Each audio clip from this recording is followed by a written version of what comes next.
जगाने के लिए भांति भांति से बात बताते हैं, कहते हैं। और इसी कड़ी में सदगुरु कबीर साहब एक बात कहते हैं, बने जो कुछ धर्म करने, अंत में तो खाली हाथ सबको जाना है और सबको पता है, इस बात की जानकारी सबको है। बने जो कुछ धर्म कर ले, यही एक साथ जाएगा। बने जो कुछ धर्म कर ले, यही एक साथ जाएगा। गया अवसर न फिर तेरे, ये हरगिज हाथ आएगा। बने जो कुछ धर्म कर ले, यही एक साथ जाएगा। बने जो कुछ धर्म कर ले, यही एक साथ जाएगा। यही एक साथ जाएगा। गया अवसर न फिर तेरे, गया अवसर न फिर तेरे, ये हरगिज हाथ आएगा। बने जो कुछ धर्म कर ले।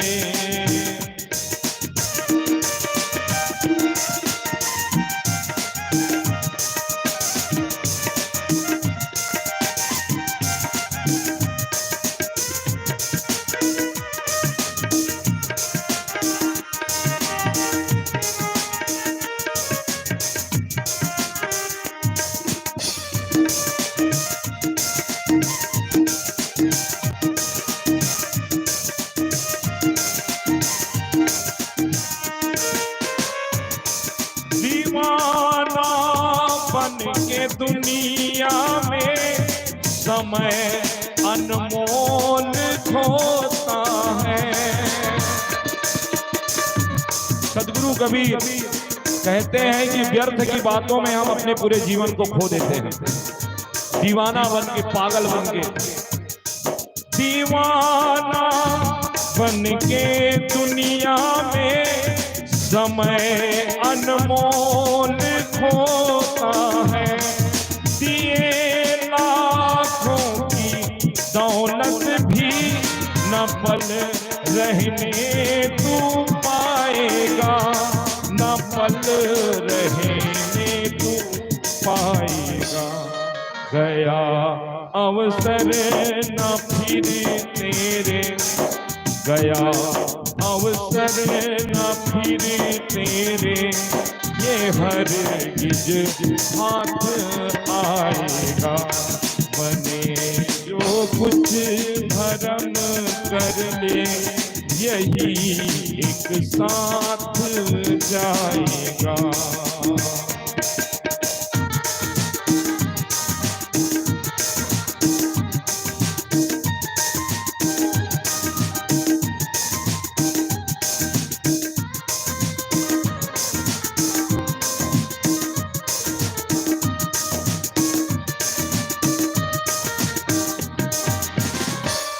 धरी रह जाएगी तेरी अकल सारी ठिकाने पर।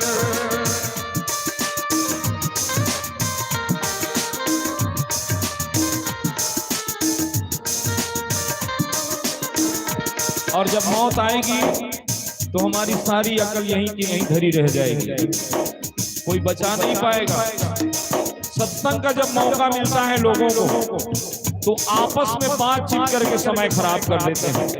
व्यर्थ की चर्चा करके, इधर उधर की बातों में। समय का कीमत पहचानना चाहिए। इस दुनिया में सबसे कोई कीमती चीज है तो वो है समय। और जो किसी का इंतजार नहीं करता, time is tide wait for none, अर्थात समय बहुत मूल्यवान है, समय किसी का इंतजार नहीं करता।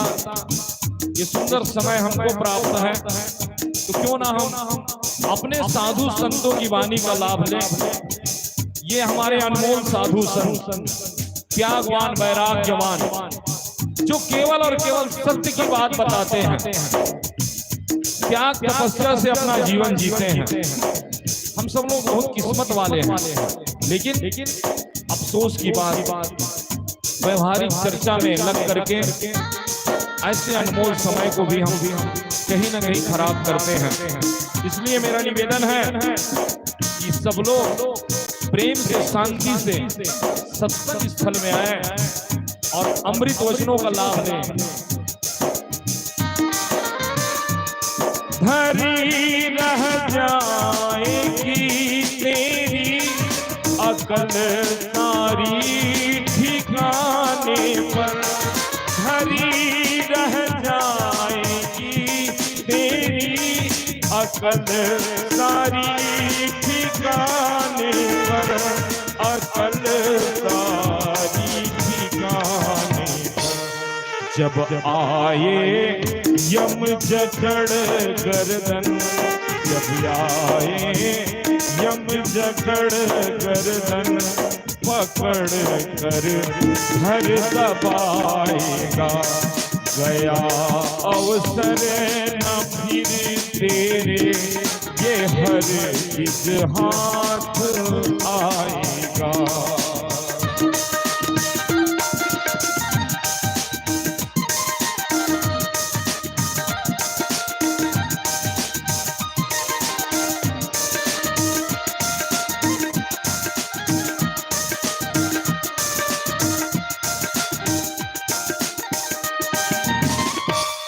कुटुंब परिवार सुत जोई, सहायक होगा ना कोई।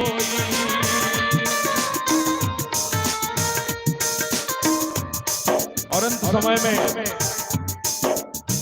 जिनको हम अपना परिवार मानते हैं, माता पिता भाई बंधु पत्नी बच्चे, मृत्यु के समय हमारे साथ कोई जाने को तैयार नहीं होगा और कोई जाएंगे नहीं। और इसी बात को सदगुरु कबीर साहब हमें सावधान करने के लिए कहते हैं। जब यमराज आएंगे और हमारे गर्दन को पकड़ेंगे और धर करके दबाएंगे, तो हमारे परिवार के कोई आदमी हमारा साथी नहीं होगा। इसलिए सावधान हो जाइए। सहायक होगा हमारे जो संत गुरुजन जो बात बताते हैं, जो धर्म की बात, जो महान कर्म की बात, अच्छे जीवन की बात, आचरण की बात, ये हमारा काम आएगा। कुटुंब परिवार सुत जोई, सहायक होगा ना कोई। कुटुंब परिवार सुत जोई, सहायक होगा ना कोई, सहायक होगा ना कोई। तेरे पापों की गठरी खुद, तेरे पापों की गठरी खुद तू ही सिर पर उठावेगा। गया अवसर न फिर ये तेरे हाथ आएगा।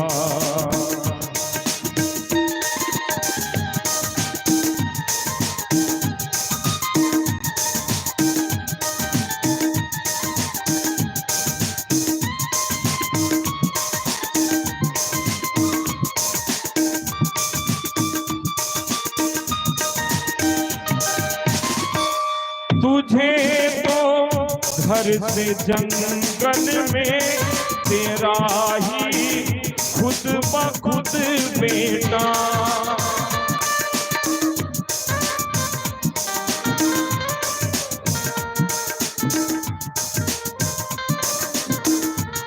और जब हमारी मृत्यु होगी और मृत्यु के बाद इस शरीर को जलाया जाएगा। जलाने वाला कौन होगा? जिसे मैं अपना बेटा मानता हूँ, बेटा कहता हूँ। आपके पड़ोसी आपको नहीं जलाएंगे, आपके कोई रिश्तेदार आपको नहीं जलाएंगे। जलाने वाला वो होगा जो मेरे अपने अपने। इसलिए सदगुरु कबीर कहते हैं, मरते दम तक साथ हमारी की न भलाई अपनों ने, और गैरों ने अफसोस किया पर आग लगाई अपनों ने। तुझे तो घर से जंगल में तेरा ही खुद ब खुद बेटा, तुझे तो घर से जंगल में तेरा ही खुद ब खुद बेटा, तेरा ही खुद ब खुद बेटा। सुला के लकड़ियों के ढेर में, सुला के लकड़ियों के ढेर में तुझको जलाएगा। गया अवसर न फिर तेरे ये हरगिज़ हाथ आएगा।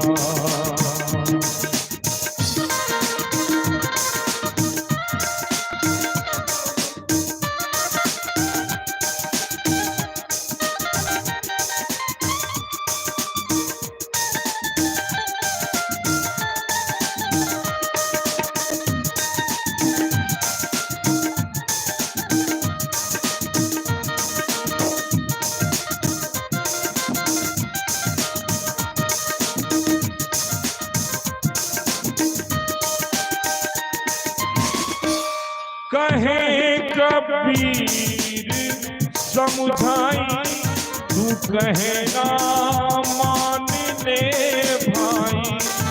कहे कबीर समझाई, तू कहे ना मान ले भाई। तू कहे ना मान ले भाई। नहीं तो अपनी ठकुराई, नहीं तो अपनी ठकुराई बिरथा सारी कमाएगा। गया अवसर न फिर तेरे ये हरगिज़ हाथ आएगा। गया अवसर न फिर तेरे ये हरगिज़ हाथ आएगा। बने जो कुछ धर्म कर ले यही एक साथ जाएगा। बने जो कुछ धर्म कर ले यही एक साथ जाएगा। यही एक साथ जाएगा। गया अवसर न फिर तेरे, गया अवसर न फिर तेरे ये हरगिज़ हाथ आएगा। बने जो कुछ धर्म कर ले यही एक साथ जाएगा। यही एक साथ जाएगा।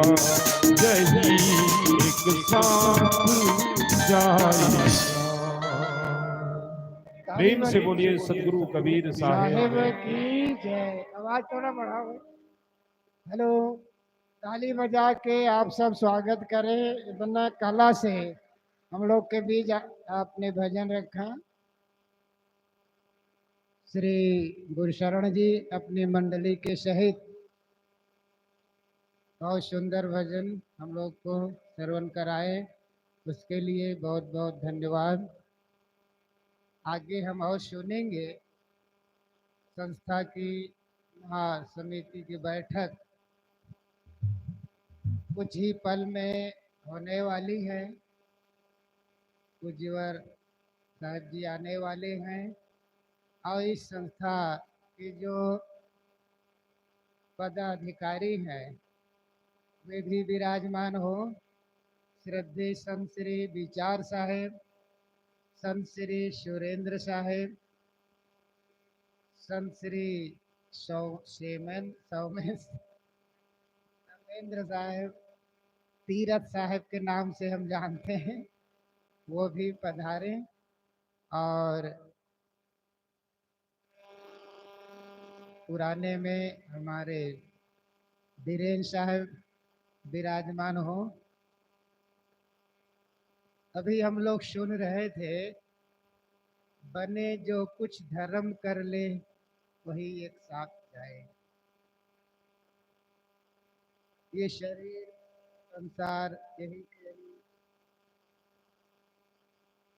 रह जाता है, सब कुछ यही के यही रह जाता है। हमारे साथ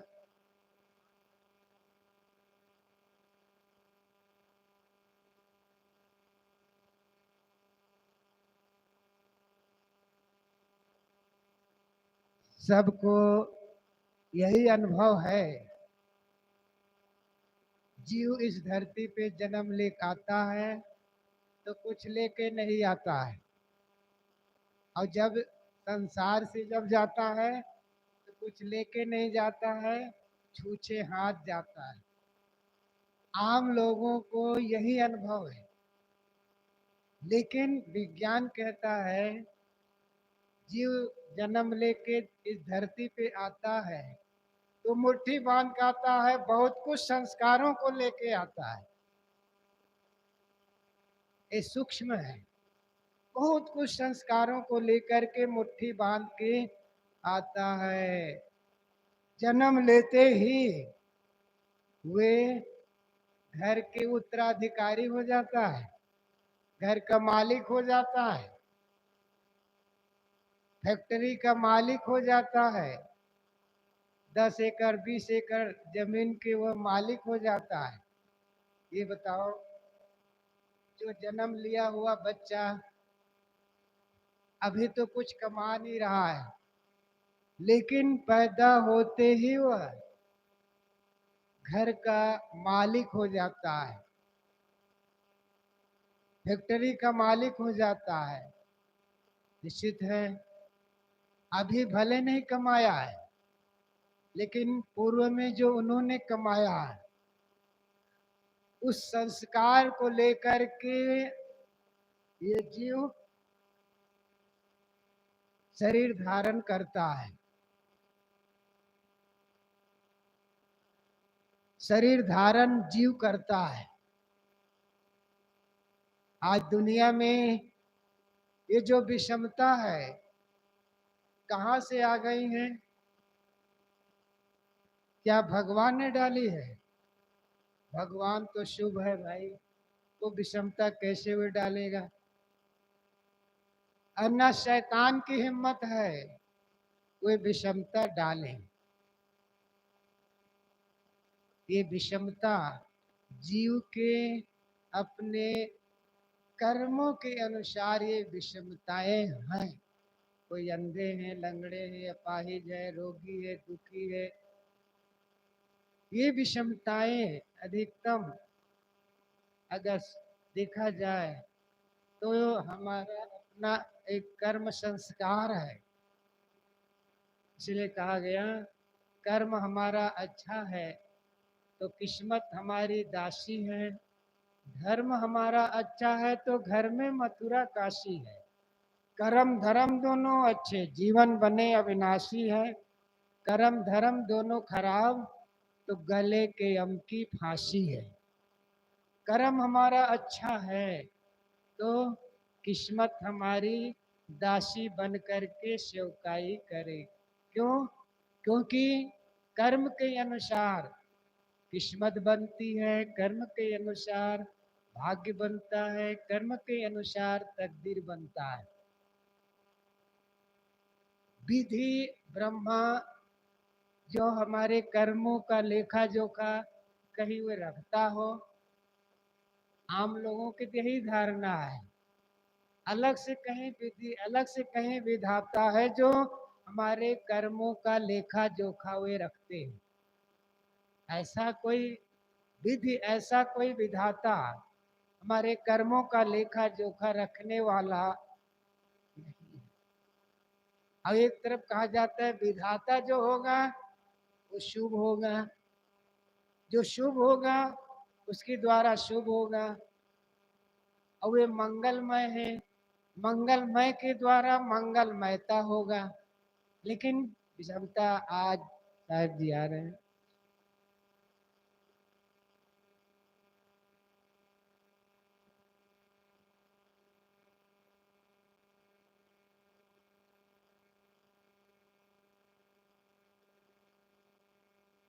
साहेब बंदगी, साहेब बंदगी, साहेब बंदगी, साहेब।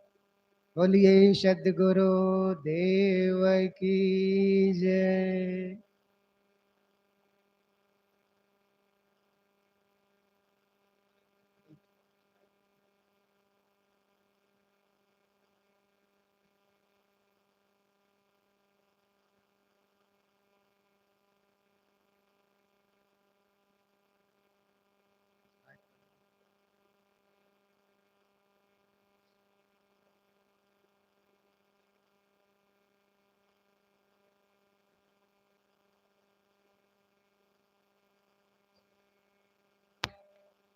पूज्य साहिब जी विराजमान हो चुके हैं। आदरणीय संत श्री विचार साहेब, श्री सुरेंद्र साहेब और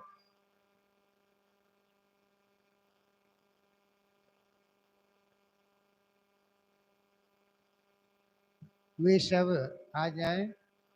सौमेंद्र जी भी आ जाएं।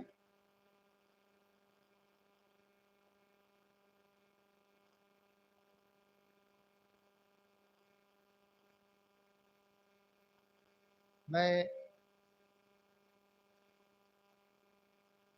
हमारे गायक श्री गुरशरण जी कबीर साहब का एक भजन उन्होंने सुना रहे थे, बने जो कुछ धर्म कर ले वही एक साथ जाए।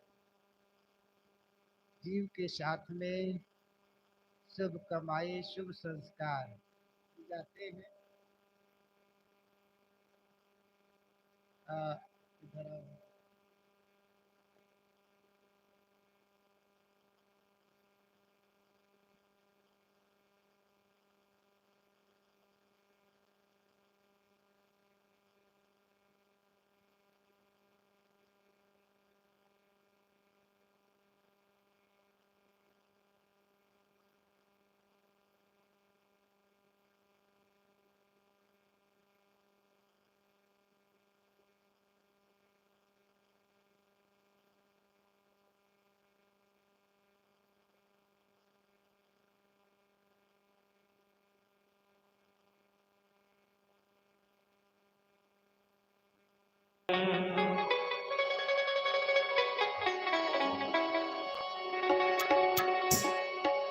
धन रहे ना जो मन रहे,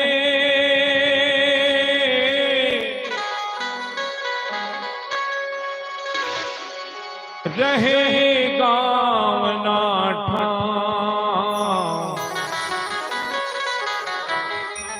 कबीर जग में जस रहे, कर दे किसी का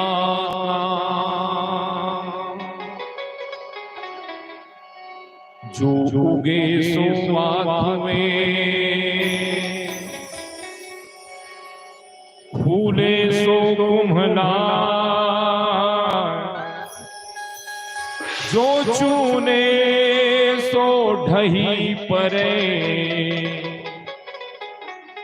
जन्मे सो मरी जाए।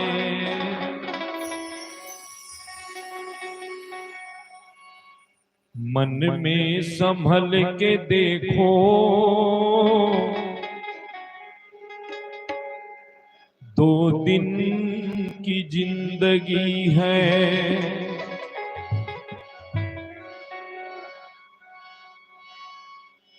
मन में संभल के देखो, 2 दिन की जिंदगी है। यह ओस का बबूला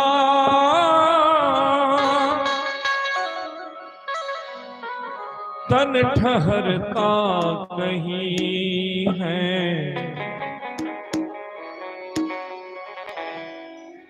मन में संभल के देखो, 2 दिन की जिंदगी है। मन में संभल के देखो, 2 दिन की जिंदगी है। यह ओस का बबूला, यह ओस का बबूला तन ठहरता नहीं है। मन में संभल के देखो, 2 दिन की जिंदगी है। मन में संभल के देखो, 2 दिन की जिंदगी है।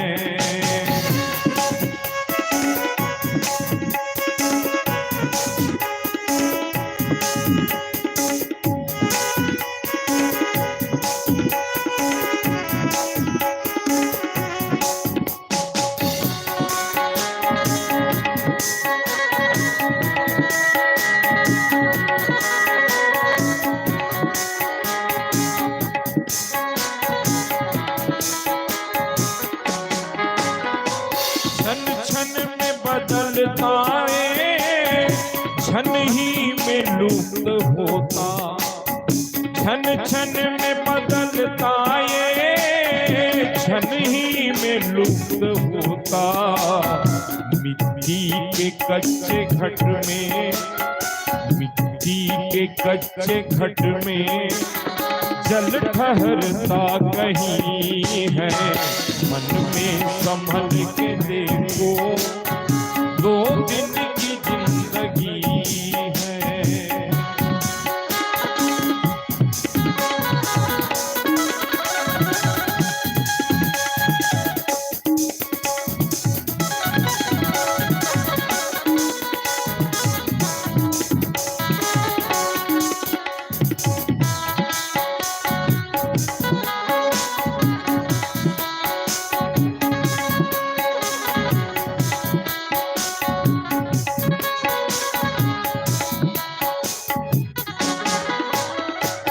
वायु के झोंके में जो दीपक की ज्योति नाजुक, वायु के झोंके में जो दीपक की ज्योति नाजुक, जो जिंदगी तुम्हारी, जो जिंदगी तुम्हारी ना पायदार की है।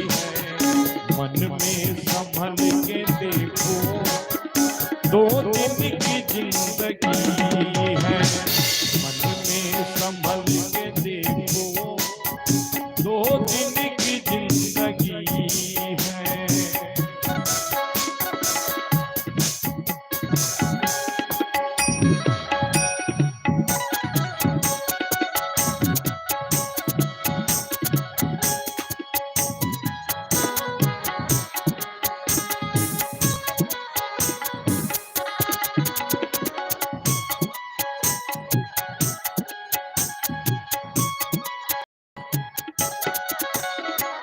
संसार मसाला, सब जीव मुसाफिर है। संसार धर्मशाला, सब जीव मुसाफिर जो आते ही जाते रहते, आते ही जाते रहते, कोई ठहरता नहीं है। मन में संभल के देखो, 2 दिन की जिंदगी है। मन में संभल के देखो, 2 दिन की जिंदगी है।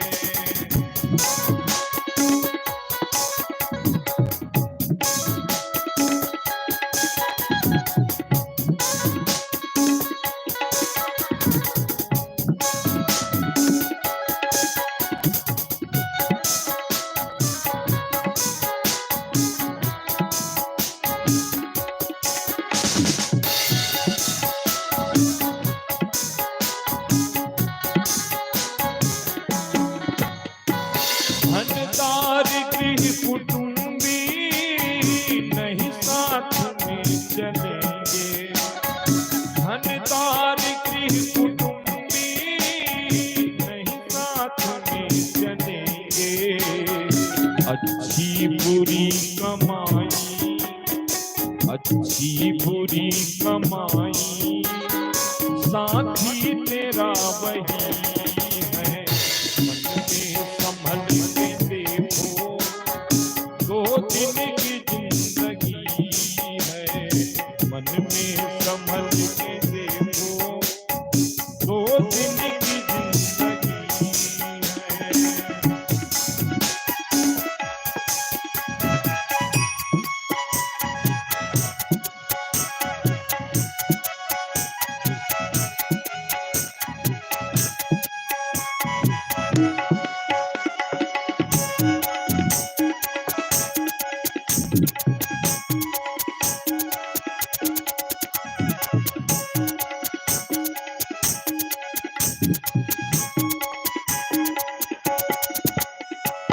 दो दिन की जिंदगी में मत दाग तू लगाना।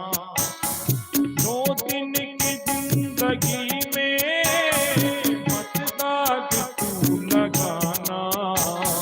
चलना संभल संभल के, चलना संभल संभल के, माया नगर यही है। 2 दिन की जिंदगी में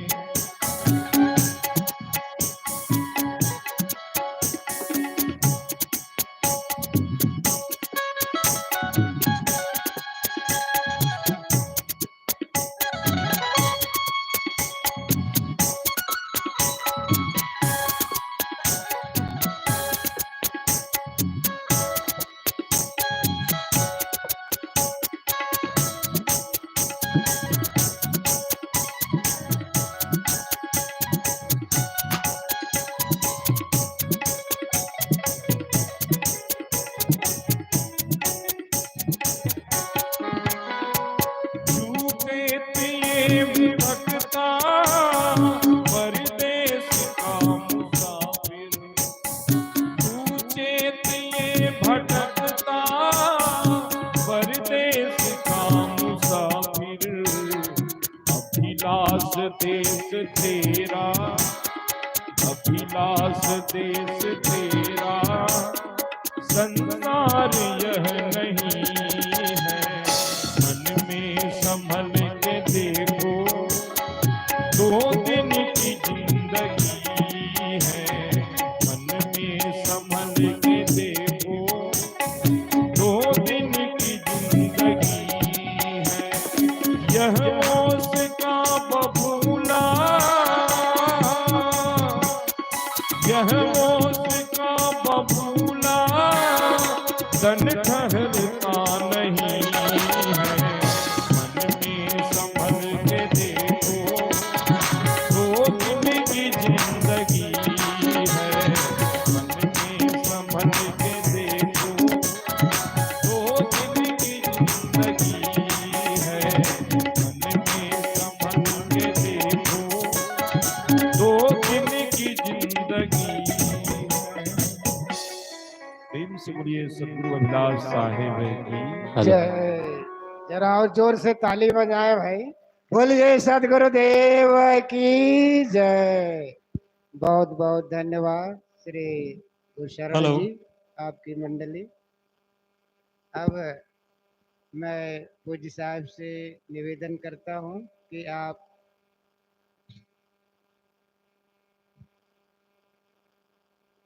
बोलिए सदगुरु कबीर साहेब की जय। अभी जो यहाँ पर आप सबके बीच में जो इस संस्थान के पदाधिकारियों का चयन गुरुदेव जी की उपस्थिति में और आप सब लोगों के सहमति से यहाँ का समिति का गठन हो चुका है।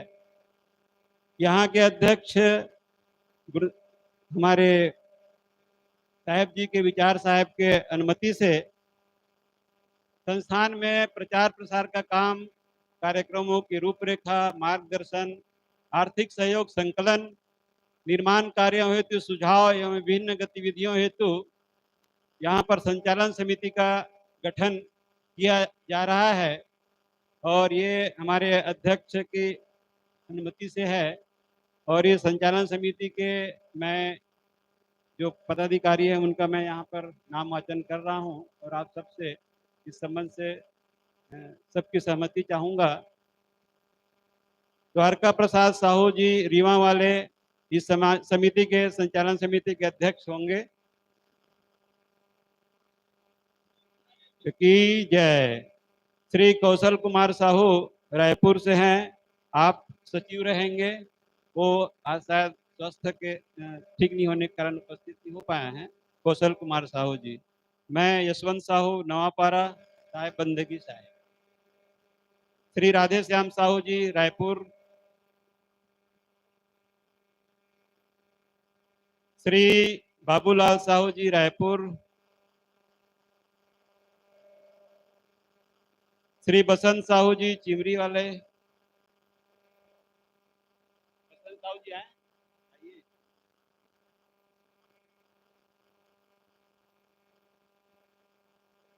बसंत साहू जी हमारे संचालन समिति के सदस्य हैं। बसंत साहू चिमरी।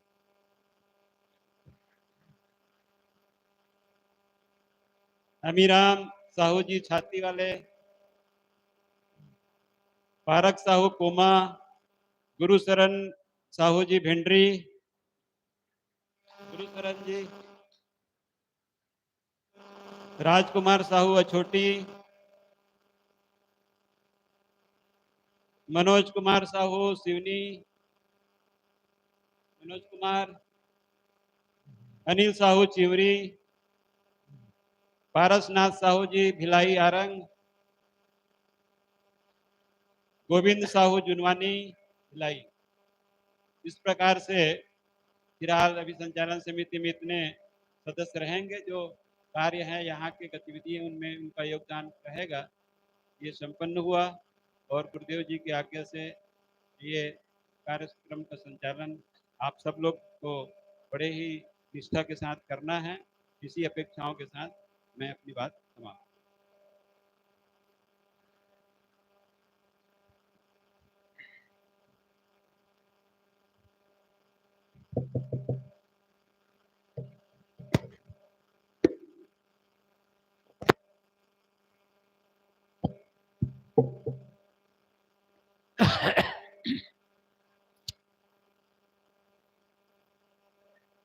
एक दो व्यवस्थापक हों, पीछे बच्चे यहाँ दौड़ते रहते हैं।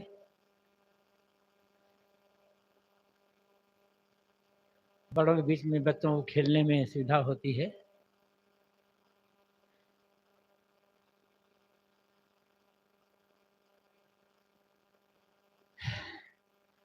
मुद मंगल में संत समाज, धर्म प्रेमी सज्जनों, श्रद्धा मूर्ति देवियों, मनुष्य अकेला नहीं रह सकता।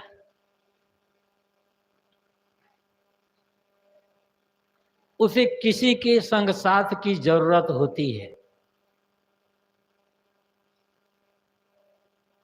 और जब कुछ लोग एक जगह एक साथ रहना शुरू करते हैं तब परिवार बनता है और तब समाज बनता है, कोई संस्था बनती है।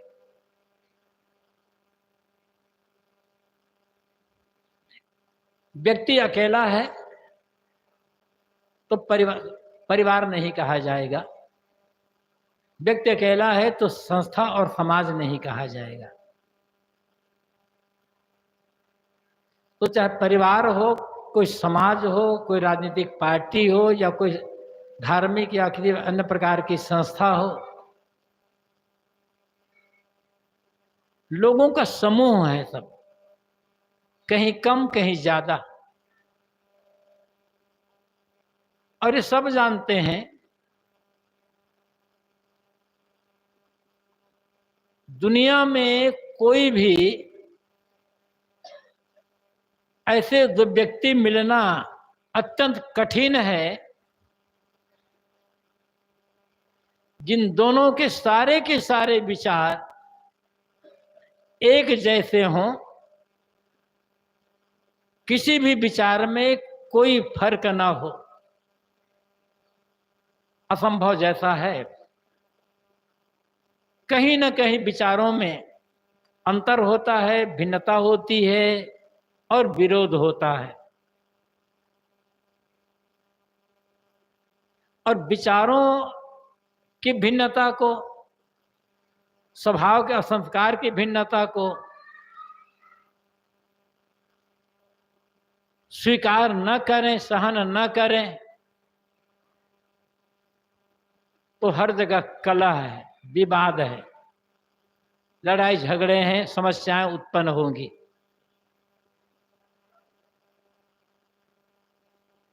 आवश्यकता है सामंजस्य बैठाने की। और सामंजस्य बैठाना है तो मुख्य रूप से छोटे बड़े जो भी हों, कोई परिवार का मुखिया होता है, कोई व्यवस्थापक या प्रबंधक होता है, अगुवा होता है,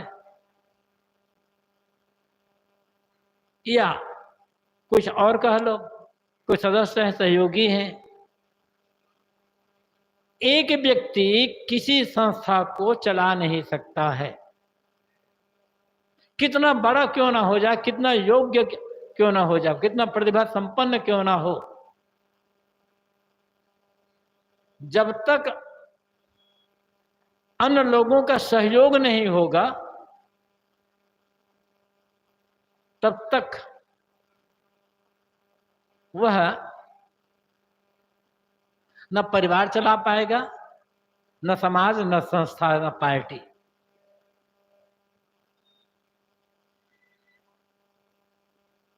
हर व्यक्ति की अपनी कुछ भावनाएं होती है, हर व्यक्ति का अपना कुछ स्वार्थ होता है, हर व्यक्ति में अहम होता है। परिवार, समाज, संस्था में संगठन बना रहे,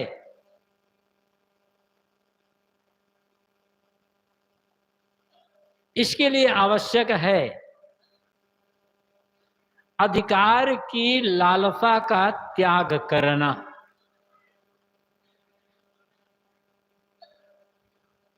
ऐसा भी होता है, कहीं कहीं देखा जाता है कि कुछ लोग ऐसे होते हैं कि नहीं मुझे कोई पद नहीं चाहिए, मैं बिना पद के रहूंगा, लेकिन चाहता यह है कि सारा अधिकार मेरा हो। एक और तो दिखावा करेंगे कि मुझे कोई पद नहीं चाहिए, दूसरी ओर लालसा ये इतना रखेंगे कि सारा अधिकार मेरा हो, जो मैं कहूं वही हो, तो और गड़बड़ मामला है। अधिकार की लालसा को छोड़ करके जब आदमी काम करेगा,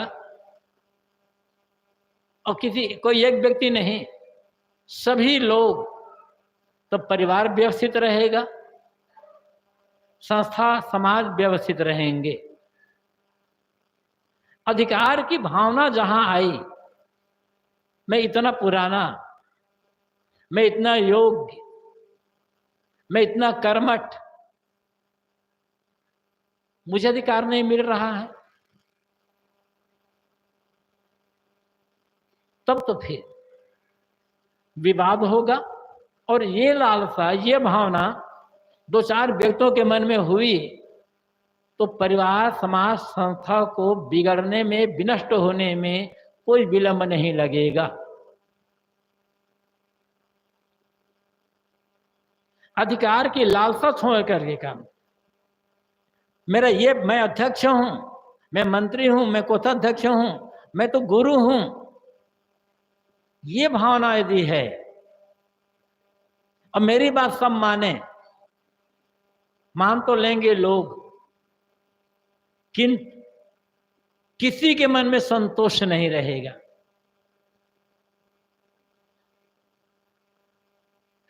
किसी व्यक्ति को साथ में रखना बहुत कठिन है और किसी के साथ में रहना वो भी कठिन है। तो अधिकार की लालसा का त्याग,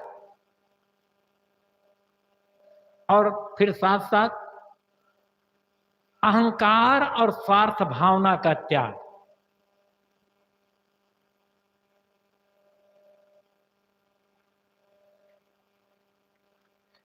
स्वयं शांति चाहते हैं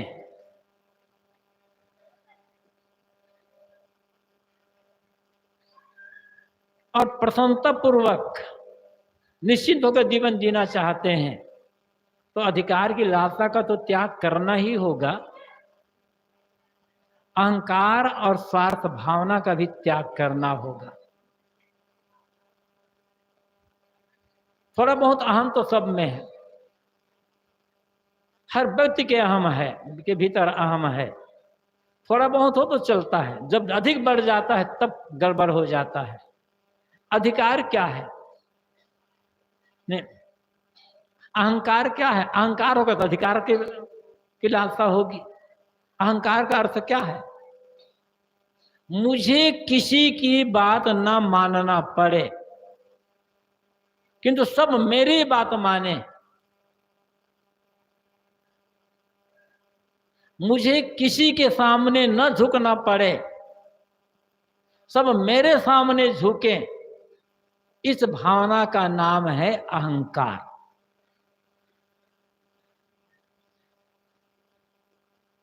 और मान लो 4 लोग हैं साथ में, सबके सब ये चाहते हैं कि मैं किसी की बात न मानूं और सब मेरी बात माने, तो परिणाम क्या आएगा? कौन झुकेगा किसके सामने? विवाद तो होना ही है। अब विवाद ही नहीं, दुश्मनी हो जाएगी।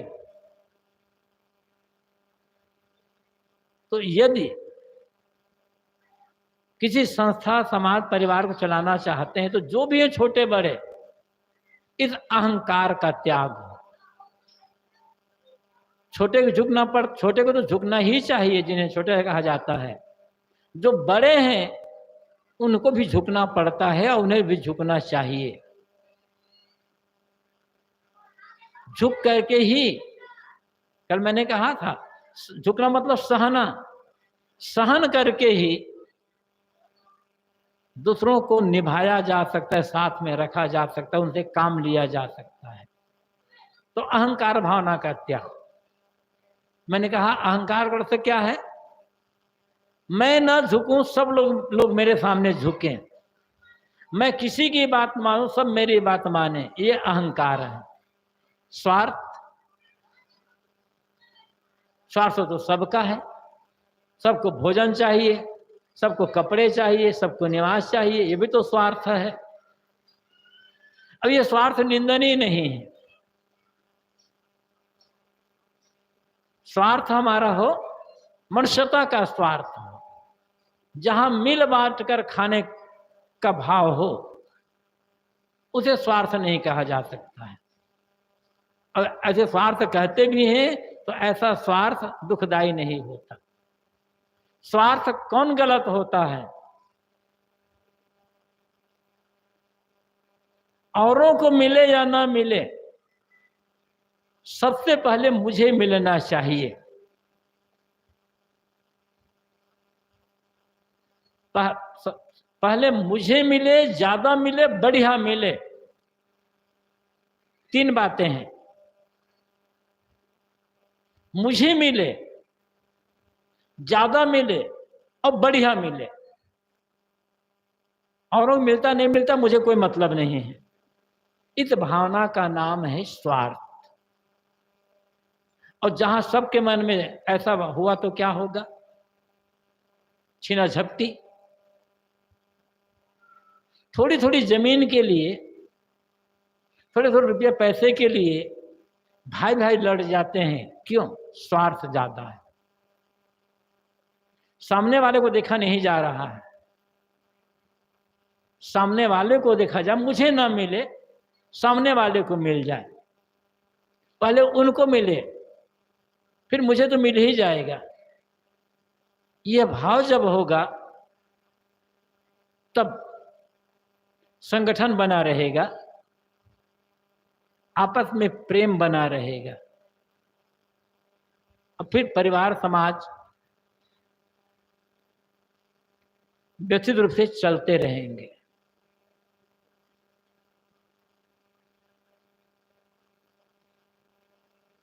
कहीं भी हो, मैं गुरु का मैं पुराना चेला हूं, अपने गुरु जी का मैं सबसे योग्य शिष्य हूं। मुझे गुरु गद्दी मिलनी चाहिए, लड़ाई इसके लिए भी होती, स्वार्थ वहां भी आ गया। अरे सेवा करो, इतना मानना पड़ेगा, सेवा करते जाएं, अधिकार अपने आप मिलता चला जाएगा, बिना मांगे बिना कहे। योग्यता है तो योग्यता का अहंकार नहीं करना है, योग्यता है तो सेवा करना है।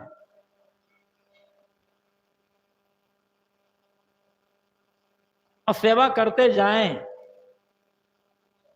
अधिकार लोग आपको अपने आप दे देंगे, चाहना करने की बात नहीं है। क्योंकि ये हम जहां बैठे हैं, एक ऐसी संस्था है, धार्मिक संस्था, जहां साधु साधक रहते हैं, और कोई कहीं से आया, कोई कहीं से आया, कोई कहीं से आया, भिन्न भिन्न प्रवेश से यहाँ आते हैं लोग। यहीं का कहीं भी साधु का मठ हो, कोई अलग अलग जगह से आते हैं, सबके संस्कार अलग अलग होते हैं, स्वभाव अलग अलग, विचार अलग अलग, काम करने के ढंग अलग अलग, सोचने का ढंग अलग अलग। लेकिन ये सोच लें, मैं इस आश्रम में आया हूं या किसी भी आश्रम में, मैं गुरु की शरण में आया हूं, संतों की समाज में मैं आया हूं, तो सिर्फ सेवा साधना करके अपना कल्याण करने के लिए आया हूं। उस कल्याण भाव को सामने रखे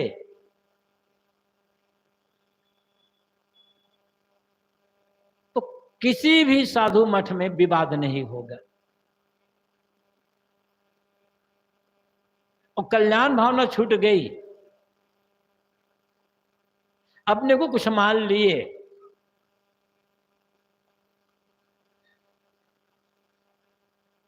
तब सेवा भी छूटेगी, साधना भी छूटेगी, और जिसके लिए आए हैं वो काम होना ही नहीं है, तो विवाह शुरू हो जाएगा। प्रयागराज में जब संस्थान की स्थापना हुई तो एक नियमावली तो बनाई गई है, वो तो अलग बात है। आश्रम में संत रहते हैं, किसी ने गुरुदेव जी से पूछा, आप ये आश्रम बना रहे हैं, संस्था बना रहे हैं, उद्देश्य क्या है,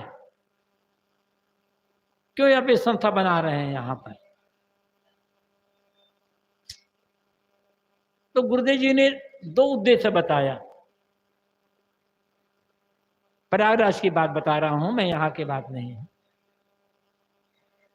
उनमें से दो उद्देश्य में से पहला उद्देश्य तो यहां नहीं है, दूसरा उद्देश्य तो है। गुरुदेव जी ने कहा कि प्रयागराज में जो संस्थान बना, उसके मुख्य दो उद्देश्य। पहला उद्देश्य सदगुरु कबीर की वाणियों का प्रचार प्रसार करना, पुस्तक प्रकाशन, पुस्तक और पत्रिका का प्रकाशन। प्रयागराज ऐसी जगह है सेंटर में जहाँ प्रकाशन की सुविधा है, और भारत के विभिन्न क्षेत्रों में ट्रेन जाने की भी सुविधा है। तो गुरुदेव जी ने कहा कि जो हमारे पुस्तकें हैं उनका प्रकाशन नियमित रूप से चलता रहे, और साथ प्रकाशन के साथ साथ वितरण भी होता रहे, बिक्री भी होती रहे। इसलिए प्रयागराज में संस्थान की स्थापना हुई। और हमें खुशी है कि जिस उद्देश्य से गुरुदेव जी ने प्रयागराज में संस्थान की स्थापना की, वो पहला जो उद्देश्य है अपने ढंग से बराबर सुचारू रूप से चल रहा है। यद्यपि आजकल मोबाइल आ गया है, तो मोबाइल के कारण से पुस्तकों का पढ़ना लोगों से काफी छूट गया है। इसलिए हर जगह कहीं जाओ, जितने प्रकाशक हैं सब रो रहे हैं। कहीं तो प्रकाश सब उसी में निर्भर से वो बंद हो गया, उनका प्रकाशन, पूरी दुकान ही बिक गई। लेकिन चूंकि हमारा प्रचार का उद्देश्य था, अपने हिसाब से चल रहा है धीरे धीरे, और हम सोचते हैं कि ये चलता भी रहेगा। अब दूसरा उद्देश्य जो गुरुदेव जी ने कहा, वो पूरा हुआ या नहीं हुआ, हो रहा या नहीं हो रहा है, उसके बारे में मैं नहीं कह सकता। उसके बारे में उसका निर्णय आप लोग करेंगे। जो पहला उद्देश्य मैंने कहा पुस्तक पत्रिका प्रकाशन, वो तो उस पर तो मैं कह सकता हूं कि ये चल रहा है बराबर। दूसरा उद्देश्य जो गुरुदेव जी का था, उसके निर्णायक आप लोग हैं, समाज है। उद्देश्य क्या है वो? एक तो उद्देश्य तो ये है कि वहां साधु रहें, नए साधक आते हैं, कुछ पुराने साधक आते हैं, कुछ बूढ़े हो गए, बीमार हो गए साधक, उनकी सेवा हो, रक्षा हो, वो तो है ही। लेकिन उसके पहला उद्देश्य, दूसरा उद्देश्य वो था, गुरुदेव जी ने कहा था कि अच्छे साधुओं का निर्माण करना। अब वहां प्रयागराज में अच्छा साधु निकल रहे हैं कि बुरे साधु निकल रहे हैं, वो तो आप लोग जानोगे, उसके लिए मैं कुछ नहीं कह सकता। वही उद्देश्य इस संस्था का भी है, एक सेवा, समाज की सेवा, समाज को सही मार्गदर्शन और अपना त्याग भाव, वैराग्य भाव। साधु कहीं का भी हो, किसी मठ में रहने वाला हो, किसी मत पंथ संप्रदाय का हो, यदि वो वैराग्य भाव से रहता है, चाहे साधु हो चाहे साध्वी हो, वैराग्य भाव से रहते हो, त्याग भाव से रहते हैं, कामना छोड़ करके रहते हैं, तो अपनी साधना भी सही करेंगे, कल्याण का काम भी होगा, समाज की सेवा भी होगी, और उनके साधना, त्याग और वैराग्य से समाज को एक अच्छी प्रेरणा मिलेगी। साधु को बोलना आए या ना आए, बोलना कोई साधु के लिए बड़ी बात नहीं है। कोई प्रवचन करने के लिए साधु बनकर नहीं, जितने भी लोग आए, हम साधु मार्ग में जाएंगे तो बढ़िया भजन गाएंगे, बढ़िया प्रवचन करेंगे, इस उद्देश्य से तो कोई नहीं आया। आया किस उद्देश्य से? कि गुरु शरण में जाएंगे तो कल्याण का काम करेंगे। अब जो ईमानदारी पूर्वक अपने कल्याण का काम करते हैं, त्याग भाव से रहते हैं, भजन, सत्संग, स्वाध्याय, साधना, ध्यान, चिंतन, इनको प्रमुखता देते हैं और सुंदर आचरण से रहते हैं, सेवा भाव से रहते हैं, तो उनका अपना कल्याण होगा और समाज को एक अच्छी प्रेरणा मिलेगी। साधु समाज के मार्गदर्शक हैं। साधु और भक्त केवल यहां संत रहे, साधु रहें और आप लोग ना आओ यहां पर, तो मठ बनाने का कोई मतलब नहीं होता।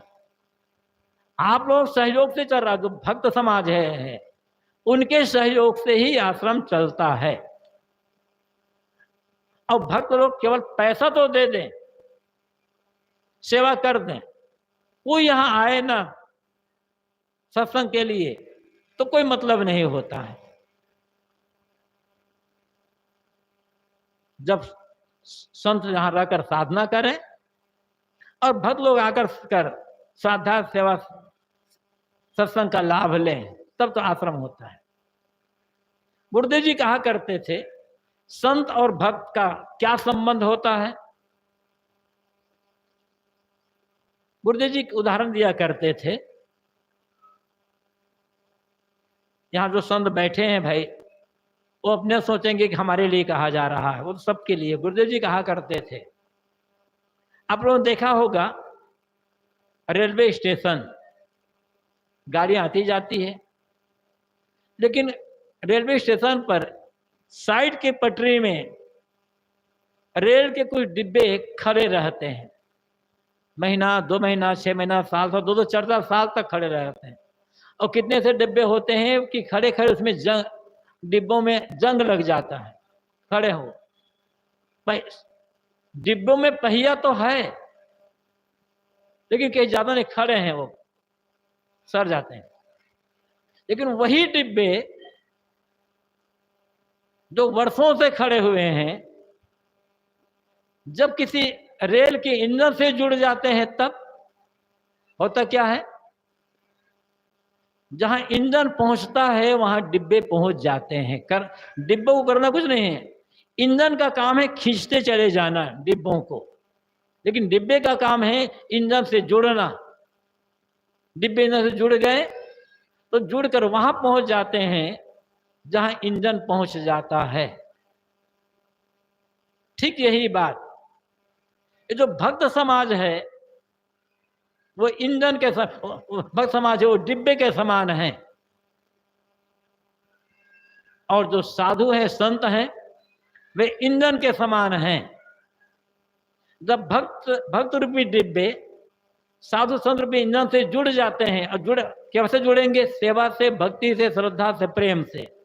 जब जुड़ गए, भक्तों का प्रेम संतों से बना हुआ है, लगा हुआ है, सेवा भी करते हैं, सत्संग भी करते हैं, स्वाध्याय भी करते हैं, इस बात से जुड़े रहते हैं, तो भक्त रूपी डिब्बे भी वहां पहुंच जाएंगे कभी न कभी, जहां साधु रूपी इंजन पहुंच जाते हैं।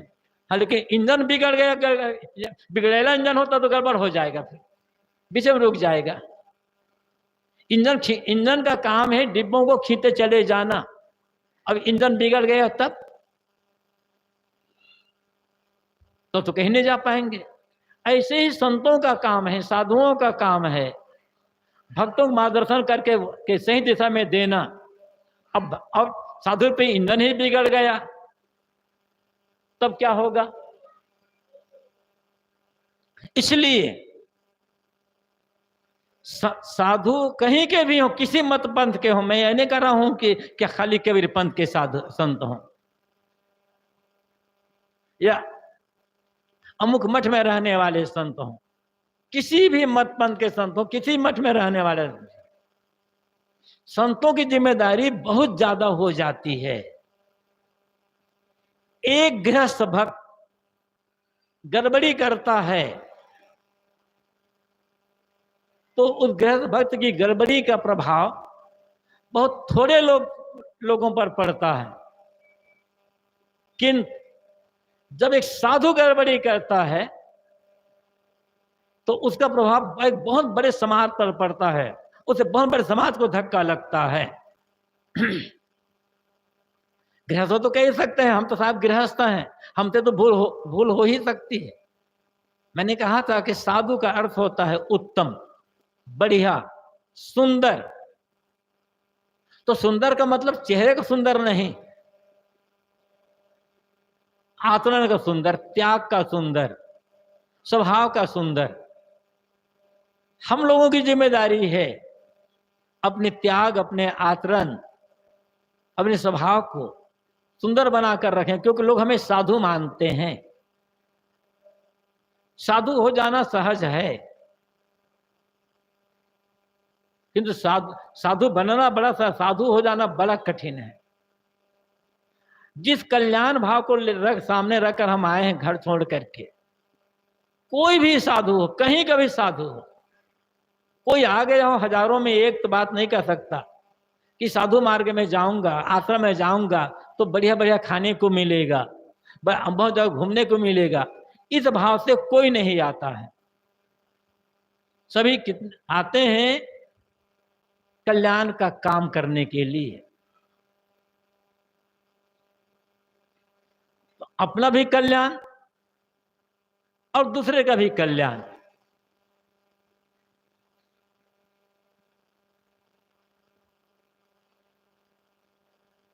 ये आश्रम निर्माण का अर्थ होता है।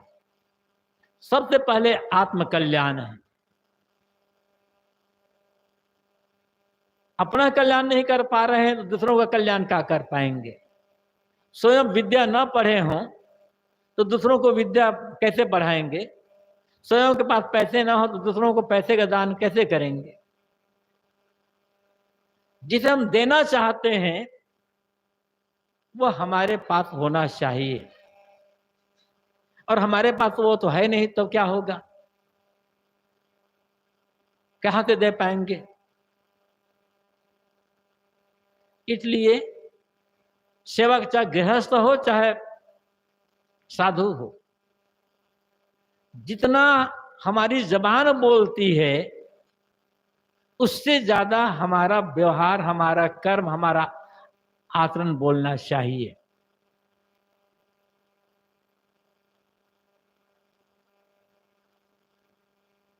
और आचरण नहीं बोल रहा है, जबान बोल रही है, तो प्रभाव नहीं पड़ेगा। भले बोलना है, गुरुदेव जी कहा करते थे, साधु के पास यदि विद्वता भी हो और साधना भी हो तो सोने में सुहागा है, और यदि विद्वता और साधुता, विद्वता और साधना, इन दोनों में से किसी एक को चुनाव करना हो तो साधु का कर्तव्य है साधुता और साधना का चुनाव करना। विद्वता चुनाव करने का आवश्यकता नहीं है। साधु की विद्वता लोग नहीं देखते हैं, साधु की साधना देखते हैं, त्याग देखते हैं, उसकी रहनी देखते हैं, और वही हमारे पास नहीं है, तो हम समाज को प्रेरणा क्या दे पाएंगे। मठ कितना बड़ा हो गया, मठ में क्या क्या बन गया। गुरुदेव जी कहते हैं ये तो माटी गोबर का विकास है। इतने कमरे बन गए, इतने मकान बन गए, इतने ये बन गए, उतने वो बन गए। गुरुदेव जी कहते हैं ये तो माटी गोबर का विकास है। ठीक है, ये भी बन गया भक्तों के सहयोग से, भक्तों की सुविधा के लिए अच्छा है, ये बनना गड़बड़ नहीं है। लेकिन ये बना, त्याग भाव घट गया, सेवा का साधना का भाव घट गया, तो इनका बनना न बनना बराबर है। इसलिए त्याग भाव का आवश्यकता है। तो त्याग भाव मैंने शुरू में कहा था कि भगत और साधु दोनों का संबंध है। गृहस्थी में भी जो लोग हैं जितने त्याग भाव से रहेंगे उतने सुखी रहेंगे, कामना छोड़ करके रहेंगे, सामने वाला पर ध्यान देंगे। त्याग भाव का मतलब मैंने कहा था मुझे न मिले सामने वाले को मिले, त्याग ही तो है, सेवा ही इसमें। बिना त्याग के सेवा नहीं हो सकती है। सेवा करना है तो त्याग जरूरी है। और त्याग का मतलब खाली पैसे का त्याग नहीं। दान किए तो पैसे का त्याग तो हुआ, मात्र पैसे का त्याग नहीं है। अपनी कामना का, अपने अहंकार का, अपने स्वार्थ का त्याग है। तो गृहस्थी में ही यदि कोई है, घर वालों से जितनी कामना रखेगा घर वाले उतने ही परेशान हो, चाहे पति हो, चाहे पत्नी हो, चाहे पिता हो, चाहे पुत्र हो, चाहे भाई हो, चाहे सास हो, चाहे बहू हो। जो जितने अधिक कामना रखेगा सामने वाला उतना अधिक परेशान और पीड़ित रहेगा। और जो जितना निष्काम होकर के रहेगा संगी साथी उतने खुश रहेंगे। तो आप ये चाहते हैं कि हमारी गृहस्थी सुंदर ढंग से चले, सबके मन में आनंद की धारा प्रवाहित होती रहे, तो सबका कर्तव्य, छोटे बड़े स्त्री पुरुष सबका कर्तव्य है त्याग भाव से रहना, कामना छोड़ करके रहना, स्वार्थ छोड़ करके रहना। अब फिर देखें सबके मन प्रसन्नता बनी रहेगी। और वही भाव साधु आश्रम में है। ये निश्चित है, सबका स्वभाव अलग अलग होता है। कोई काम कम करता है, कोई काम ज्यादा करता है। किसी का स्वभाव होता है कि कम से कम काम करना पड़े,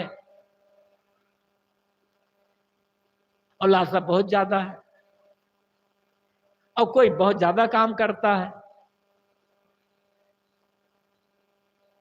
तो जो ज्यादा काम करने वाले होते हैं,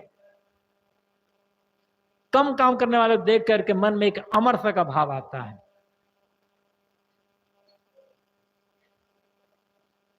देखो, स्वस्थ होते हुए भी काम नहीं कर रहे हैं, अमरता भाव आता है, इसे दूर करते रहने की आवश्यकता है। और जो कम काम करते रहते हैं वह उसे चाहिए कि वह भी सेवा परायण रहे। आदमी को मेहनत की आवश्यकता है, बिना मेहनत के खाना मानो पाप खाना है। ऋग्वेद में एक मंत्र आता है, बहुत बढ़िया मंत्र है, घर परिवार समाज की व्यवस्था चलाने वालों के लिए, सबके लिए। ऋग्वेद के ऋषि कहते हैं, मोघ मंदम बिंदते अप्रचेता सत्यम ब्रवीमि वद इति सतस नारी मनम पश्यतो न सखाया केवल आघो भवति केवल आदि। मोघ मंदम बिंदते अप्रचेता, जो अप्रचेता आदमी है, असावधान आदमी है, आलसी जो निकम्मा आदमी है, जो सेवा से डरता है, काम करने से डरता है, वो अप्रचेता है, असावधान है। ऐसे आलसी निकम्मा जो आदमी है, उसका अन्न खाना व्यर्थ है, वो व्यर्थ का अन्न खा रहा है वह।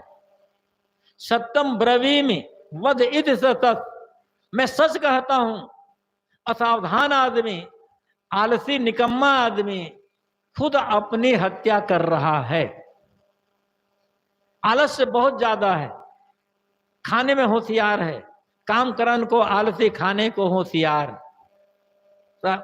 वेद के ऋषि कहते हैं, ऐसा आदमी जो काम करने में आलसी, खाने में होशियार है, वह खुद अपनी हत्या अपने हाथों से कर रहा है। नारी मनम पुष्य तो नो सखाया, जो न सज्जनों को खिलाता है और न मित्रों को खिलाता है, किसी को देने की भावना बिल्कुल ही जिसके मन में नहीं है, केवल अपने स्वार्थ का भाव है अपने मन में, देना जानता नहीं, लेना जानता है, किसी को खिलाता नहीं है, केवल खाना जानता है। वो कैसा है? उसको केवल आघो भवति केवल आदि। जो केवल आदि है, केवल अपना खाता है, स्वयं के सुविधा पर, स्वयं के सुख पर, स्वयं के भोग पर ध्यान रखता है, स्वयं ही खाता है, दूसरों को नहीं खिलाता किसी को, वह केवल आघो भवति, वह केवल पाप खाता है। मतलब जो आलसी है, निकम्मा है, दूसरों को देना जानता ही नहीं है, जिसके मन में केवल अपने स्वार्थ, अपने भोग की लालसा है, ऐसे आदमी का अन्न खाना व्यर्थ है। वह तो पाप खा रहा है और अपनी हत्या कर रहा है। इस संदेश है, इसमें संदेश क्या है कि कोई भी आदमी आलसी, निकम्मा, कामचोर बन करके न रहे, चाहे वो साधु हो, चाहे वो गृहस्थ हो। आलसी निकम्मा आदमी अपनी हत्या तो कर रहा है, समाज के लिए, पृथ्वी के लिए भार होता है। तो जो आदमी आलसी है, निकम्मा है, कामचोर है, किसी को देना नहीं जानता है, किसी को खिलाना जानता ही नहीं है, वह उस आदमी का, वो आदमी जो भी खा रहा है पाप खा रहा है। और जो पाप खाएगा, परिणाम क्या आएगा उसके जीवन में?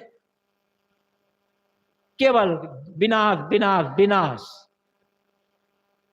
इसलिए यहां संदेश है, अपनी श्रेणी, शक्ति, योग्यता के अनुसार स्त्री, पुरुष, साधु, गृहस्थ, जो भी समर्थ है, उसे मेहनती होने की आवश्यकता है। मेहनत करते रहने से सेवा होती है और शरीर स्वस्थ रहता है। घर में जो बूढ़े लोग हैं, और सास हो, ससुर हो, दादा हो, दादी हो, बहुत खेती किसानी का काम नहीं कर सकते, घर में रहते हैं, तो घर में ही आप रहें। घर में रहते रहते जो छोटे बच्चे हैं, आपके पोता है, पोती है, उन्हें कुछ खिला दो, बहला दो, बहू खुद हो जाएगी आपकी। कुछ और थोड़ा काम कर दो, परिवार के लोग खुद हो जाएंगे और आपका भी मन बहला रहेगा। और खाली बैठे रहोगे निकम्मा बन करके तो शिकायत होती रहेगी, लालसा बहुत बढ़ जाएगी। इसलिए ऋषि कहते हैं आलस में पड़ करके समय बर्बाद न करो, जीवन बर्बाद न करो, किंतु सेवा करते हुए कल्याण के मार्ग में आगे बढ़ो। वेद का ही एक मंत्र और आता है, स्वस्ति पंथाम मनुचरे सूर्य चंद्र मसावीर पुनर्दता अग्नता जानता संगमे मही। ये बहुत बढ़िया मंत्र है वेद का। स्वस्थ पंथाम अनुसरेम, स्वस्थ कल्याण, सुंदर सेवा। हम कल्याण के मार्ग में, सत्य के मार्ग में, धर्म के मार्ग में चलें। कैसे चलें? सूर्य चंद्र मसावीर, जैसे चंद्रमा और सूर्य चलते हैं, एक ही आकाश है, उसी आकाश में चंद्रमा है, उसी आकाश में सूर्य है। दोनों कभी झगड़ते नहीं है आपस में, दोनों सहयोग करते हैं। दिन में सूरज प्रकाश देता है, रात में चंद्रमा प्रकाश देता है। आकार की दृष्टि से देखें तो चंद्रमा सूरज से लाखों गुना छोटा है, किंतु सूरज अपना प्रकाश दे करके चंद्रमा को प्रकाशित कर। चंद्रमा का अपना प्रकाश नहीं होता, चंद्रमा में अपना प्रकाश है ही नहीं। चंद्रमा प्रकाशित होता है सूरज के प्रकाश से। तो सूरज आकार में बहुत विशाल होते हुए भी अपना प्रकाश दे करके चंद्रमा को प्रकाशित करता है और अपने साथ चलाता रहता है। ऐसे ही ऋषि कहते हैं, तुम क्या कितने बड़े भी योग्य क्यों ना हो जाओ, तुमसे जो छोटे लोग हैं, योग्यता में, बुद्धि में, बल में, उम्र में छोटे हैं, उनको साथ लेकर के चलो, उन्हें भी आगे बढ़ाने का प्रयास करो। उनका तिरस्कार मत करो, उनकी उपेक्षा मत करो। वो भी आप जैसा इंसान है। कभी कभी आज जो बड़ा है वो भी कभी छोटा था, धीरे से बड़ा हो गया। आज जो छोटा है वो भी कभी बड़ा हो जाएगा। ऋषि कहते हैं जैसे चंद्रमा और सूरज एक ही आकाश में एक साथ चलते हैं, ऐसे ही छोटे बड़े मिल करके कल्याण के पथ में चलें। सहयोग की भावना होनी चाहिए और सहयोग भावना के साथ साथ समर्पण की भावना होनी चाहिए। आप सब जानते हो कि सहयोग की भावना होने पर छोटे, कम योग्यता वाले, अधिक योग्यता वाले कैसे बराबर हो जाते हैं।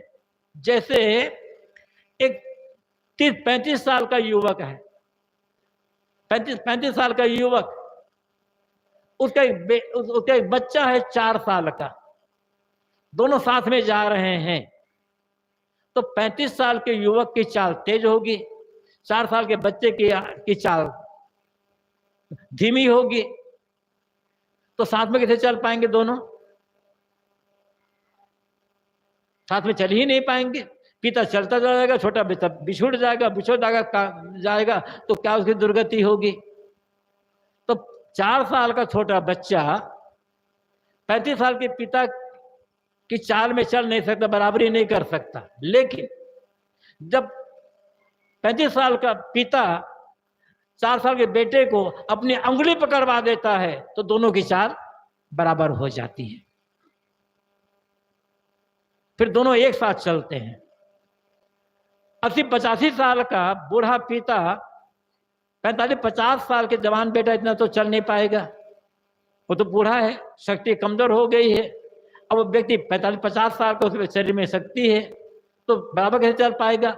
लेकिन जब 45 साल का, 50 साल का जवान बेटा 80 साल के बूढ़े बेटे की लाठी पकड़ लेता है तो दोनों की चाल बराबर हो जाती है। ऐसे ही घर में, परिवार में, समाज में, संस्था में जितने भी लोग हैं जब सहयोग से चलेंगे, जैसे चंद्रमा और सूरज चलते हैं, तो दोनों कल्याण के पथ पर चलेंगे, दोनों एक सही मार्ग पर चलेंगे और एक अच्छा आदर्श स्थापित कर पाएंगे, अपना भी समाज का भी।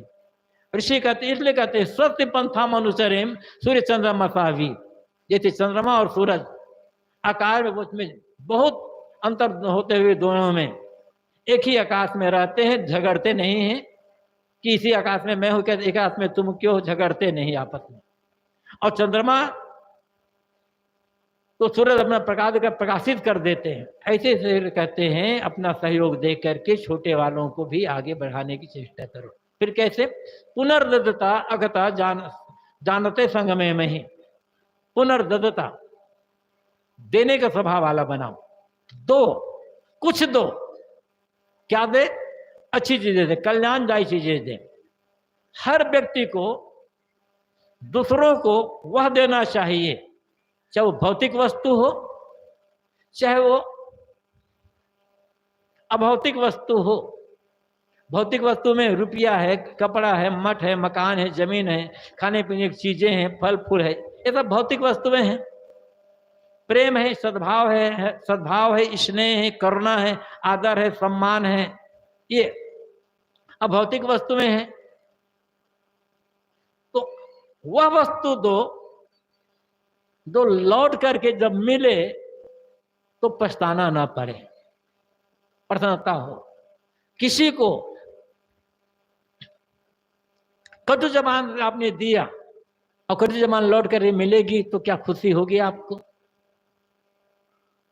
किसी को आपने फटा पुराना कपड़ा दिया और कोई दूसरा व्यक्ति आपको फटा पुराना कपड़ा दे तो क्या खुशी होगी? इसलिए वह वस्तु ना दें जो आपको मिले तो मन में दुख हो, क्लेश हो, पश्चाताप हो। वह वस्तु दें जो लौट करके मिले तो मन में प्रसन्नता हो। इसलिए अच्छी वस्तु का दान करो, चाहे वो भौतिक हो चाहे अभौतिक हो। ऋषि कहते हैं देने स्वभाव वाला बना। दो, कुछ दो, देते रहोगे तो मिलता रहेगा। कुआं का पानी जब तक निकलता रहता है तब तक वो स्वच्छ रहता है, अब पानी निकलना बंद हो जाता है तब कुआं का पानी खराब हो जाता है, विषैला बन जाता है, विषाक्त हो जाता है। ऐसे ही जब देते रहोगे मन भी बढ़िया रहेगा, तन भी बढ़िया रहेगा, स्वभाव भी बढ़िया बनेगा। ये कहते हैं पुनर्दत्ता अघ्नता। तन मन वचन से किसी को चोट न पहुंचाओ, स्वभाव ऐसा बनाना है। ऋषि कहते हैं कि ऐ लोगों, ऐसे स्वभाव बनाओ अपना कि तुम्हारे तन मन वचन से किसी को चोट न पहुंचे, किसी की हिंसा ना होने। हिंसा मतलब चोट। लाठी डंडा से मारना ही तो हिंसा है ही, तीर तलवार से मारना, हत्या करना है तो हिंसा है ही। गाली देना, अपशब्द बोलना, कटु वचन करना, निंदा करना, बुराई करना, चुगली करना, गलत रास्ता बताना, गलत प्रेरणा देना, ये भी हिंसा है।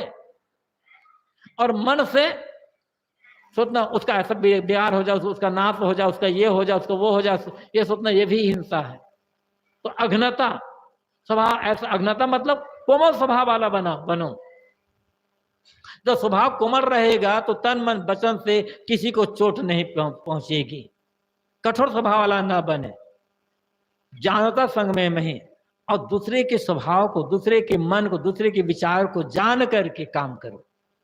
मतलब कोई काम करना हो तो मीटिंग करके काम करो, पूछ करके काम करो, एक दूसरे के विचार को जानो, और एक दूसरे विचार को जब जान कर काम करेंगे तो अच्छे विचार सामने आ जाएंगे। कोई जरूरी नहीं है कि हम ही अच्छी बात सोचते हो, हमारे विचार अच्छे हो सकता हम तो कोई छोटा भी हो उसका विचार हमारे विचार से अच्छा हो सकता है। इसलिए ऋषि कहते हैं चाहे घर हो, परिवार हो, चाहे समाज संस्था हो, जितने भी लोग हैं एक दूसरे के विचार को जानो और जान करके राय लेकर के तब काम करो। यदि ये स्वभाव है, सहयोग का स्वभाव, सेवा का स्वभाव, देने का स्वभाव और कोमल स्वभाव, और साथ साथ दूसरों से राय लेने का स्वभाव है, तो परिवार बढ़िया चलेगा, समाज बढ़िया चलेगा, संस्था बढ़िया चलेगी, अपना भी मन खुश रहेगा, दूसरों का भी मन खुश रहेगा, और तब एक अच्छा आदर्श स्थापित हो सकेगा। ये जीवन जीने की सुंदर कला है, और ये कला जब आ जाएगी ना तो कहीं विवाद नहीं हो पाएगा। इसलिए हम सबको चाहिए, जो जहां हैं, अधिकार की लालसा का त्याग करें, मुझे मिलना चाहिए ये भाव, अहंकार की लालसा का त्याग करें, अहंकार भाव का त्याग करें, और स्वार्थ भाव का त्याग करें। अधिकार की लालसा, अहंकार और स्वार्थ, तीनों का त्याग करके सेवा का भाव, सहयोग का भाव, कोमल स्वभाव, प्रेम, आदर, सम्मान और निष्काम रह करके जब काम करेंगे तो परिवार बढ़िया बनेगा, समाज बढ़िया बनेगा, और तब हम अपना कल्याण का जो काम है, साधना का जो काम है, वह काम भी अच्छी तरह से कर सकेंगे। सदगुरु संतों का, महापुरुषों का हम लोगों के लिए यही संदेश है। जितना हम अपने जीवन में इसको आचरित करेंगे उतना हमारा मन प्रसन्न रहेगा, और धीरे धीरे उड़ते उड़ते हम अपने जीवन में कल्याण कर सकेंगे। चाहे साधु चाहे गृहस्थ, सबके लिए शांति का, सुख का, कल्याण का यही मार्ग है। समझना है और समझ करके जीने का प्रयास करना है। इस मीटिंग में आप लोगों ने मेरी बातों को ध्यान से सुना, बहुत बहुत धन्यवाद। और अपनी सभा, अपनी वाणी को मैं विराम दूं, उसके पहले आप सबको मालूम ही है, लेकिन उसके पहले थोड़ा सा एक निवेदन और। ये आश्रम जब से बना तब से आप लोग जानते रहे हैं कि अनेक भक्तों का सहयोग, अनेक भक्तों का सहयोग रहा है। किसी एक के सहयोग से नहीं हुआ है, अनेक भक्तों का सहयोग रहा है इस पर। पहले कोमा निवासी शंकर भगत जी अटूट निष्ठा, 100 साल से अधिक उम्र, 108 109 साल की उम्र में से उनका शरीर शांत हुआ, लेकिन इतना कोमल स्वभाव, इतने पुराने भक्त, और स्वभाव इतना कोमल रहता था उनका कि नए साधु का भी पैर छूने में संकोच नहीं होता, मना करते थे तभी वो पैर छू लेते, इतना स्वभाव है। और जब ये आश्रम का निर्माण हुआ, इस सामने वाले जो नीचे का ग्राउंड है वहीं ध्यान शिविर होता था। एक बार दो बार ध्यान शिविर हुआ गुरुदेव के संरक्षण में, तो आवाज अभी कि ये ध्यान शिविर का आयोजन बराबर चलते रहना चाहिए। तो क्या हुआ कि खर्च कैसे आएगा, चलेगा। तब शंकर भट्ट ने कहा यदि खर्च की चिंता है तो अपनी 2 एकड़ जमीन में संस्थान को दान करता हूं। उन्होंने 2 एकड़ जमीन संस्थान को दान किया था, और जब तक जीवित रहे वो देते रहे। अनेक भक्त रहा, ऐसे ही भक्तों में एक भक्त रहे जो हमारे बीच नहीं रह गए। 8 फरवरी, इसी महीने में 8 फरवरी को लगभग 11 बजे उनका शरीर शांत हो गया। भेंडरी निवासी श्री भूतनाथ जी, श्री गुरु संजय गायक है उनके पिता, उनकी भी अटूट निष्ठा संतों के प्रति रही है। और बराबर जब तक वो घर, यदि उनके घर में 10-15 दिन में कोई संत न पहुंचे तो उन्हें लगता था कि हमारे पास तो कुछ आया नहीं। वो चाहते हैं बराबर मेरे घर में संतों का आगमन होता रहे। और अंतिम समय तक उनकी निष्ठा, जब उनका चलना फिरना भी बंद हो गया, जब तक चलता था तब तक वो चलते फिरते रहते थे। यहाँ भी आते थे, गुरुद्वारा के नवापारम भी रहते, लेकिन ज्यादा तो भेंडरी में रहते थे। सुबह से शाम तक वो गुरुदेव जी की वाणी सुनते रहते थे। एक छोटा सा बक्सा स्पीकर लगा दे, उसे सुनते रहते थे। अब बीजक की व्याख्या, बैराग संजीवनी तो बराबर वो पढ़ते ही रहते थे। अटूट निष्ठा रही, परिवार वालों को भी इसकी सीख देते रहते थे। और घर में रहते हुए मानो एक प्रकार साधु स्वभाव, बड़ी गरीबी से उठे थे, बहुत गरीबी से, लेकिन मेहनत करते गए संपन्नता आई। लेकिन बाहरी संपन्नता तो दिखाई पड़ती है। जब तक हमारा संपर्क हुआ भूतनाथ जी से हमने देखा है, जितनी बाहरी संपन्नता बढ़ी, जमीन, मकान, रुपया, पैसा ये सब बढ़े, उससे ज्यादा उनके मन में भक्ति भावना और कल्याण की भावना बढ़ी, सद्भावना, संतों प्रति प्रेम बढ़ा। ये खास बात यह है जाता है, पैसा बढ़ता जाता है, भक्ति छूटती जाती है, सेवा छूटती चली जाती है, अहम का भाव आता जाता है, लेकिन उनके मन में अहम का भाव बिल्कुल ही नहीं रहा है। जाना तो सबको ही होता है,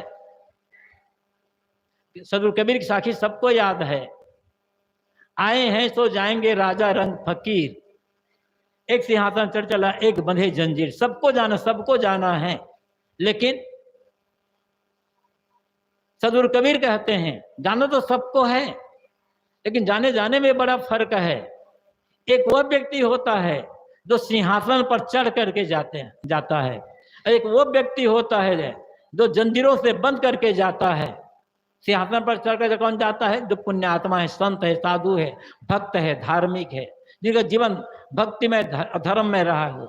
जंजीरों को बनकर कौन जाता है? जो दुष्कर्म करने वाले हैं। और जब तक हमने देखा है, उनके सर्वांत के कुछ दिन पहले दिसंबर में उनसे मुलाकात हुई थी, तब तक उन्हें लकवा मार गया था। जहां तक मैं समझता हूं, भूतनाथ जी सचमुच में सिंहासन पर ही बैठ करके गए हैं। और ऐसे में ही हमें अपना भी नंबर लगाना होगा। श्री भूतनाथ जी के प्रति मैं अपनी विनम्र श्रद्धांजलि अर्पित करता हूं। अब उनके लिए क्या कहूं कि उनकी आत्मा जहां है वहां शांति मिले। वो तो खुद शांत थे, जीते जी शांत थे, मरने बाद शांत थोड़े हो जाएंगे। तो ऐसे हमें भक्तिमय धर्म में अपना जीवन बनाना है, ताकि हम भी हंसते हंसते सिंहासन में बैठकर जा सकें। श्री भूतनाथ जी की स्मृति में विनम्र श्रद्धांजलि अर्पित करता हूं और अपनी वाणी को यहीं पर मैं विराम देता हूं। बोलिए सदगुरु देव की जय।